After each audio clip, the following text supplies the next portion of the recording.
Saudara Superadio, di lereng Gunung Malang Barat ditemukan 5 arca tanpa kepala membentuk setengah lingkaran menghadap Gunung Kelut yang agung. Apa sebenarnya yang mereka jaga? Jejak Majapahit ataukah justru menyimpan rahasia alam penakluk Kelut di lintasan 3 peradaban emas?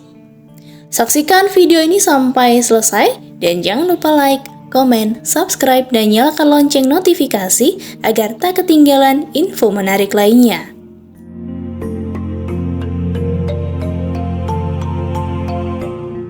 Di barat Kabupaten Malang, tepatnya di Desa Bayem, Kasembon, terdapat situs sunyi yang memancarkan aura misterius. Candi Sabto.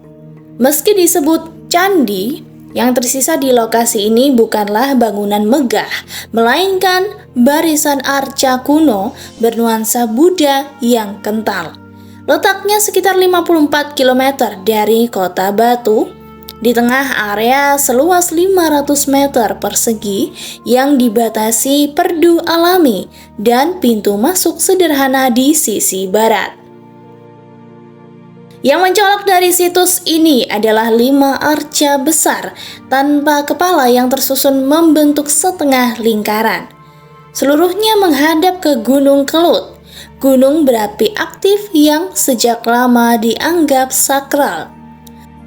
Ada pula sebuah tugu sengkalan bertuliskan aksara Jawa kuno bertanggal 1330 Saka atau 1408 Masehi.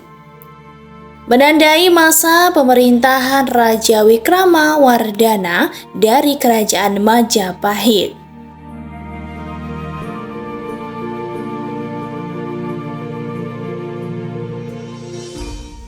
Menariknya, nama Sabto dalam bahasa Jawa berarti 7.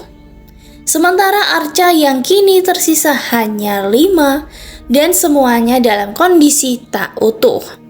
Konon dulunya ada 7 arca sesuai dengan konsep tata gata dalam Buddhisme Mahayana, yakni konfigurasi dewa-dewa suci dalam formasi ganjil seperti 4+1 atau 6+1. Para arca ini diyakini menggambarkan Dhyani Buddha atau tanpa atribut kebesaran dan Dhyani Bodhisatwa, yaitu dengan atribut lengkap seperti mahkota dan upawita.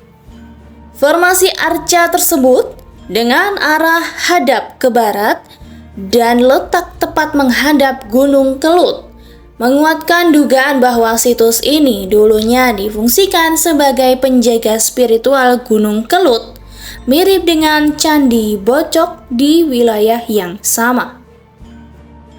Kelut sendiri punya posisi penting dalam lanskap spiritual Jawa, menjadi titik perbatasan Malang, Kediri, dan Blitar di 3 wilayah yang memiliki sejarah dan kekuatan tersendiri.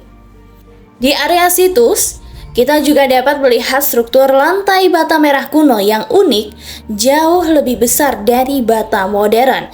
Sayangnya, sebagian struktur ini kini tertutup plester, membuat bentuk aslinya sulit dikenali.